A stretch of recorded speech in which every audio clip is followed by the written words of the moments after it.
Ok, ok, Les bon. deux, tu peux dire le nom. Voilà, les deux, tu peux dire le nom. Mais les autres, non. Ok, Ibrahim, il n'arrive pas à s'exprimer, il comprend pas, il parle pas bien le français. Il a tellement duré en Chine. Son français est tellement bizarre et c'est rien que j'ai trouvé un peu timide. Il a vraiment pleuré comme un enfant au téléphone. Il a vraiment pleuré comme un enfant au téléphone parce que c'était comme s'il voyait tout devant lui et tout. On a essayé par contre de le calmer et prendre un peu. Donc, s'il doit venir en live, on va vraiment l'apprêter pour ne pas qu'il arrive en live et puis il n'arrive pas. On va vraiment l'apprêter pour faire un grand live avec lui. Voilà, donc ne vous inquiétez pas.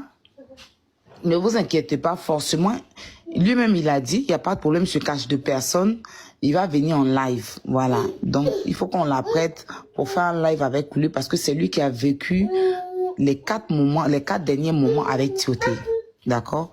Donc, le monsieur nous confie que Tioté est arrivé en Suisse, en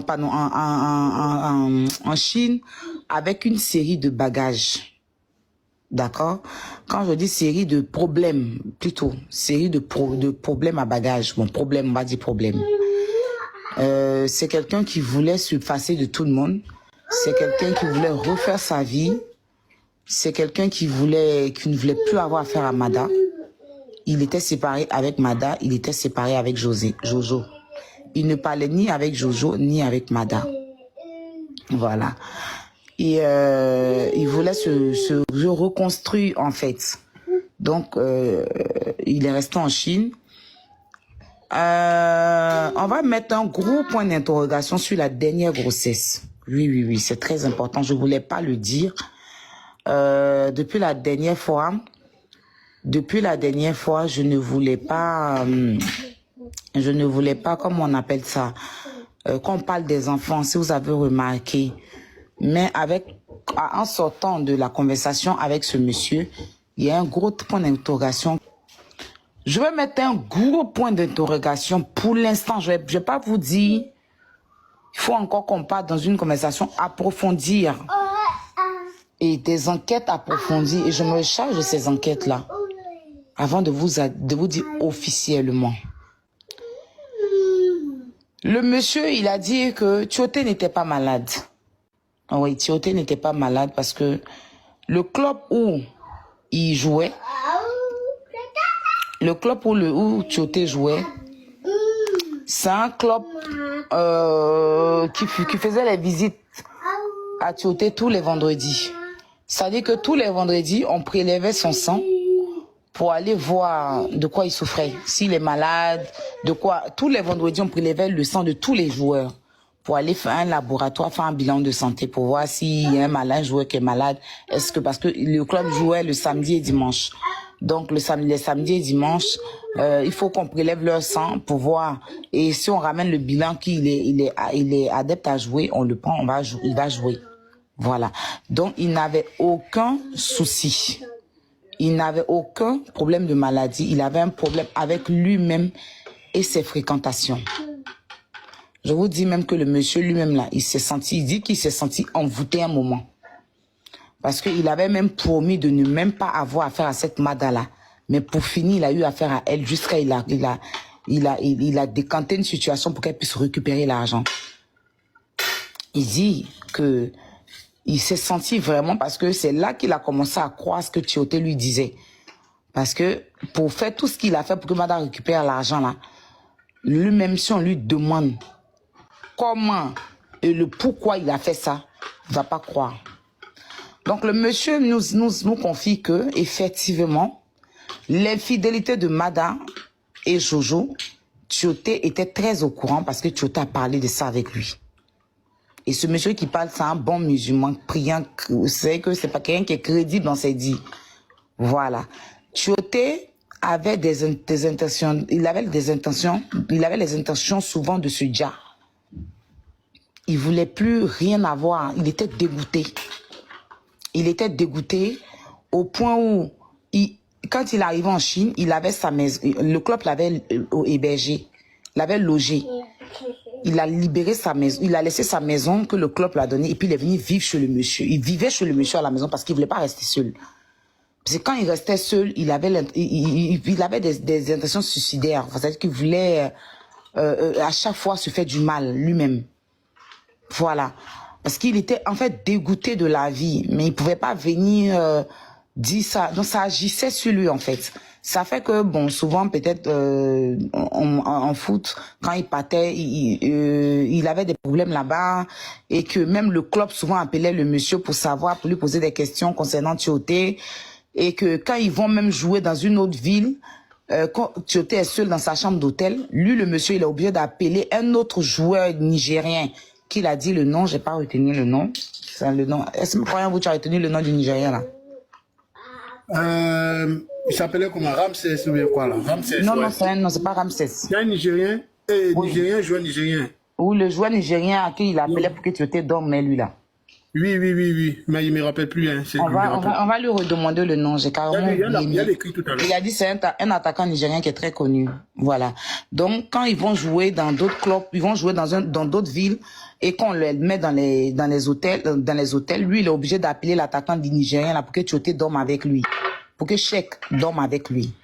Que Cheikh vraiment c'est-à-dire qu'il prenait Cheikh souvent pour aller dans la communauté ivoirienne pour échanger un peu parce que il était blessé. Il était vraiment blessé. Il avait même l'intention.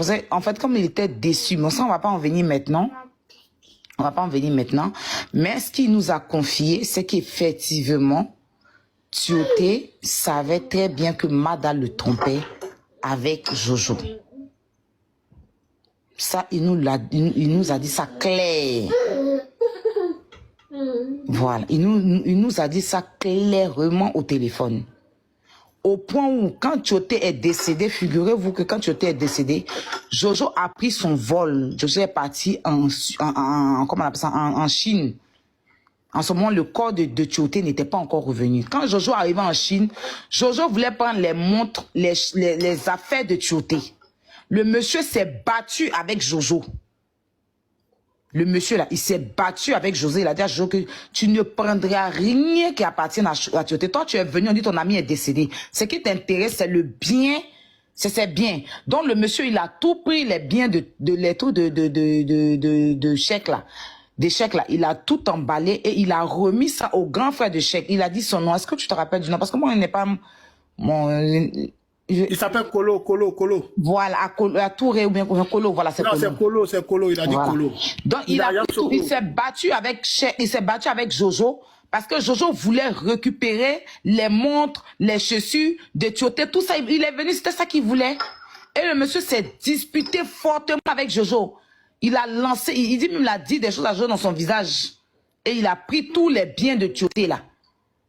Ses montres, ses chaussures, tout là. Il a tout scellé et puis il a remis ça au grand frère de Tioté qui vit à Yamsoukro. Et le grand frère, lui, il a soulevé ça et puis il est venu mettre ça dans la main de Mada. Le joueur là, il s'appelait James Ayovi. James, voilà. Attends, on va se rappeler, on va vous dire le nom. Donc, le grand frère de Tioté là, le monsieur dit qu'il a pris tout. Il dit lui-même là, s'il était quelqu'un qui était opportuniste, il allait vouloir prendre un bien de Toti, mais n'a rien pris. Il a tout emballé devant le grand frère. Il a pris ça, il a remis dans la main du grand frère de Tioté. Et le grand frère de Tioté, quand il est rentré à Abidjan, il est venu, il a remis ça à Mada. Voilà. Il a remis ça à Mada. Et que ça faisait longtemps que Mada et puis Tioté ne se voyaient pas. Voilà.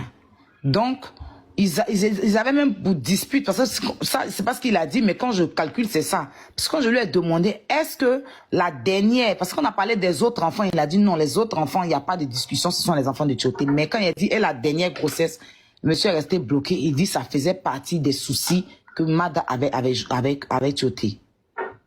Donc, ça veut dire que le monsieur, quand il a appris que Tioté, Mada sortait avec Jojo, parce qu'il a dit clairement, quand il a appris que Mada sortait avec... Il a dû contester la grossesse.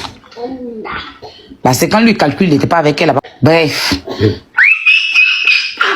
Donc, lui-même, il était révolté contre Mada. Il est venu à l'enterrement, mais il ne sait pas dans quel coup Mada l'a contacté. Et puis, lui qui était révolté contre Mada, là, il a écouté Mada jusqu'à aider Mada à prendre l'argent en Chine. Et qu'à un moment donné, il avoue qu'il s'est senti envoûté. Il a fallu que lui-même se lève aussi. Il a fallu qu'il se lève. Donc voici un peu ce qu'on peut vous dire pour l'instant. Il y a d'autres plus graves. Il y a d'autres plus graves. Il y a d'autres plus graves qu'il a dit, mais je pense que ça, on va lui donner la charge de lui-même venir en live et nous relater ça. Parce que c'est tellement grave. J'ai dit, quand il a fini comme ça de parler, je suis tombée. C'est-à-dire que quand il dit je suis tombée, tout mon corps était lourd. Je n'ai même pas pu revenir en live. La même douleur que j'avais là, le même truc que j'avais, Yaka a eu la même chose. Bah, je ne sais pas, croyant vous-même a dit aussi, il ne se sentait pas bien. Yaka était devenu, c'est-à-dire que lui et moi, on est resté au téléphone lourdement. Là, est-ce que vous m'avez vu revenir en live encore? Je suis allé me coucher direct. Yaka aussi est parti, on est parti. On n'est plus revenu en live pour vous dire quoi que ce soit parce que c'est qu'on est ressorti de ça là-bas là. C'était fort.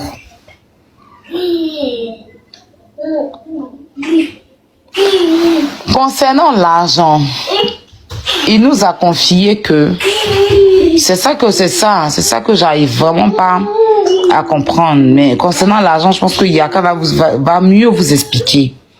On va lui donner la tâche si je sais pas ce qu'il fait en ce moment. Mais il nous a dit qu'il a managé avec le club et que ce qui est venu, ce que Mada l'a rapporté, ce qui est venu sur le compte avec le club et tout, c'était les 1 million d'euros. Si Mada a reçu d'autres agents du club, il ne saurait quoi vous dire. Mais ce que lui, il a managé et que Mada a reçu, et quand Mada a reçu, c'est même pas Mada qui lui a dit, hein. C'est le club qui l'a appelé pour lui demander si l'argent est parti. Et c'est comme ça qu'il a appelé Mada. Et Mada lui a dit que oui, les 1 million d'euros sont arrivés sur son compte Banque Atlantique. Et que, mais quand lui, c'est Mada même qui a promis lui donner 50 millions. C'était pas lui qui a promis, qui a demandé à Mada. C'est Mada qui a dit, si l'argent sort, je te donne 50 millions. Et tout d'un coup, quand Mada a reçu l'argent, les 1 million d'euros, quand Mada a reçu l'argent, les 1 million d'euros, elle lui a dit que Mati a fait, quelques jours après, Mada l'appelle pour dire que la justice ivoirienne a bloqué son compte.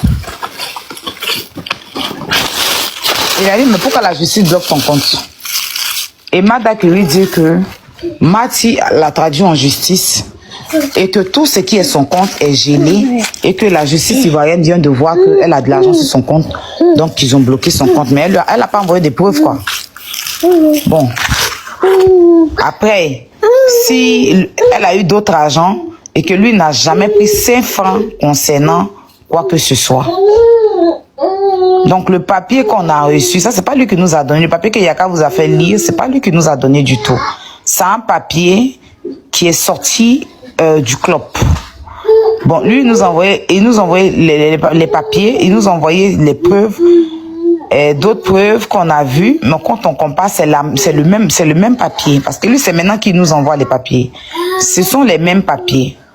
Mais dans ce papier-là, il s'est écrit d'autres sommes. Donc, nous, on comprend plus rien.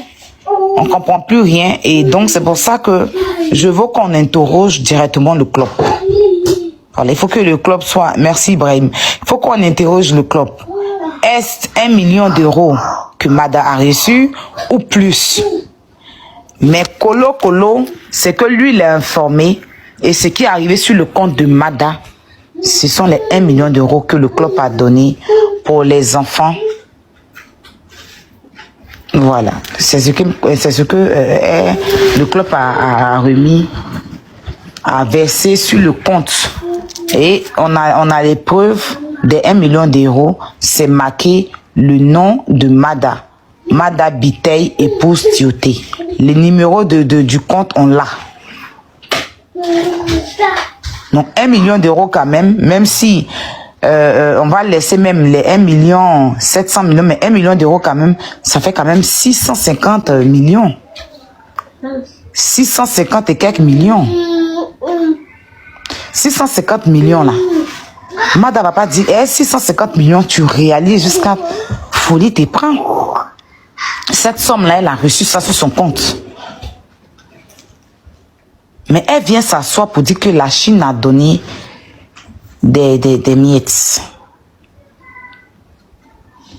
Et on a les preuves de ce qu'il nous a envoyé. Les 1 million d'euros, son nom et la banque. Elle discute. Vous voyez ça, il faut qu'on prenne ça pour déposer. Pour déposer, parce que Mada a dit au monsieur que la justice ivoirienne a gelé ses comptes. Mais lui, il n'a pas demandé quoi que ce soit, parce qu'après avoir fini d'aider Mada là, ses esprits sont revenus dans sa tête. C'est là qu'il s'est rendu compte que lui-même l'a trahi Cheikh. Parce qu'il savait tout. Cheikh lui a dit des choses. Il a trahi Cheikh à aider Mada à prendre encore son argent. Et quand il s'est rendu compte qu'il a trahi Cheikh, il a appelé Mada. Il a dit à Mada que l'argent qui est dans ta main là, faut pas que tu vas dépenser. Prends, tu vas donner aux frères de Cheikh. Appelle chaque frère de Cheikh. Lundi, tu l'appelles. Tu appelles un, il vient, tu lui donnes 10 millions. Tu prends un avocat. Sinon, si tu as dépensé l'argent de Cheikh là, Cheikh va te poursuivre. Il a dit ça à Mada. Parce que quand il s'est rendu compte, il a voulu que Mada restitue l'argent à ses frères. Et il lui a dit le mot que si tu n'as pas donné cet argent-là aux frères de Cheikh que tu as dépensé toi-même, Cheikh ne va pas te laisser. Il va te poursuivre, il va se présenter à toi. Parce que c'était comme s'il était envoûté en faisant ça. Et après, quand ça l'a laissé, parce qu'il ne s'est pas laissé faire, il s'est rendu compte qu'il a vraiment trahi la confiance de Cheikh. Il n'aurait jamais dû l'aider. Et que c'est pas lui qui a demandé à Mada de lui donner l'argent. C'est Mada elle-même qui lui a dit qu'elle va lui donner 50 millions. Mais lui, après, il s'en fout même de cet argent. La confiance que Cheikh, les choses que Cheikh a eu à le confier à cause de Mada, et que après l'enterrement de Cheikh, il prend encore Mada sur son aile pour que Mada vienne récupérer l'argent de Cheikh pour aller vivre avec ça. Vraiment, lui, ça l'a blessé. Donc, il est revenu sur ses pas pour dire à Mada que cet argent-là, si tu as bouffé, tu auras des graves problèmes. C'est mieux, tu vas donner ça aux frères de Cheikh. Mais elle ne l'a pas écouté. Donc lui, il a enlevé son pied dedans parce que Mada et Jojo, c'est des personnes très dangereuses. Ils sont dans des choses que vous ne pouvez même pas imaginer. Ils sont dans des choses que vous ne pouvez même pas imaginer. Donc il a décidé de s'éloigner de ça pour ne pas que lui-même, sa vie reste dedans. Parce que Cheikh, c'était qu'un ami. Voilà. Pour ne pas que sa vie reste dedans, il a décidé de s'éloigner des deux. Et il les a laissés à leur problème, selon ses dits. Pour l'instant, je m'arrête là.